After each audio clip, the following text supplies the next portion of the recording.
To any Troy alumni who is out there watching these videos, or anyone, really, that's watching these videos, thank you for your support over this season. It's been tough this season, but we've gotten through it. Now, on to bigger matters. In a battle for who's the worst Sunbelt team in the entire West Division, Southern Miss proves they are indeed the worst of the worst. In honor, I am so glad we didn't get this year. To any seniors who stuck it out at Troy this year, thank you. You've been real ones. And now for a meaningless game. We need to get these out of the way. Coastal Carolina goes bowling while Georgia State goes 3-9 and way out of contention for the Sun Belt title game. Or a bowl for that matter. Both teams really need to think about what the future has in store for them, if I'm being honest. At least Coastal Carolina gets to go bowling to distract itself, and the Panthers can say they beat Vanderbilt, who beat a likely playoff-bound Alabama. So that's fun. I'm also going to go ahead and knock out Arkansas State. They probably weren't winning the three-way tiebreaker anyway, and were eliminated with or without this game going their way anyway. Hey, at least they're going bowling. Old Dominion can't even say that. This means that they are now the only competitors left for the Sunbelt West Division title. But Texas State had other plans.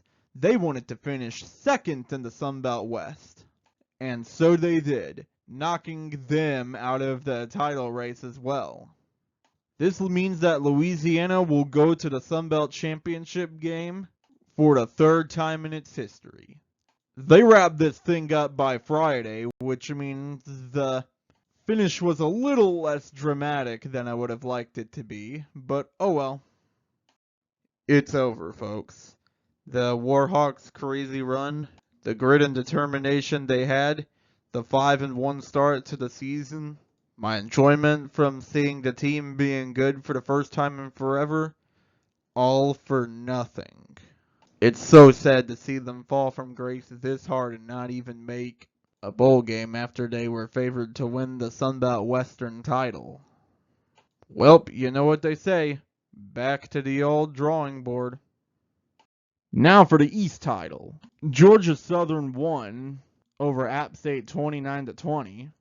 In the process, knocking its most hated rival out of a bowl game and forcing Marshall to match by beating James Madison. All eyes were watching Harrisonburg as Marshall gets the 2-point conversion in double overtime they needed to go to the Sun Belt Championship game.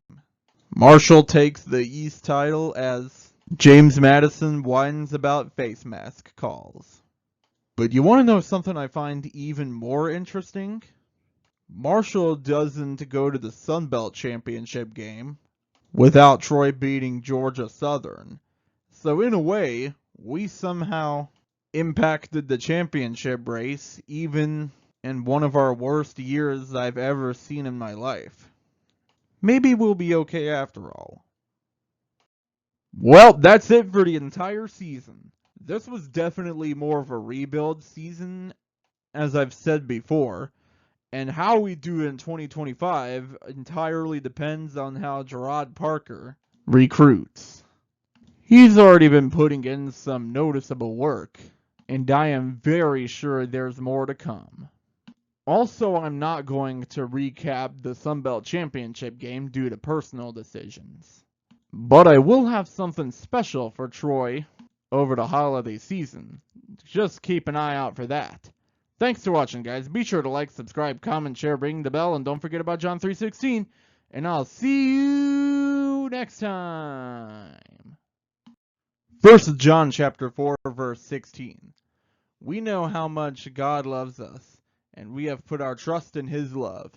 God is love, and all who live in love live in God, and God lives in them.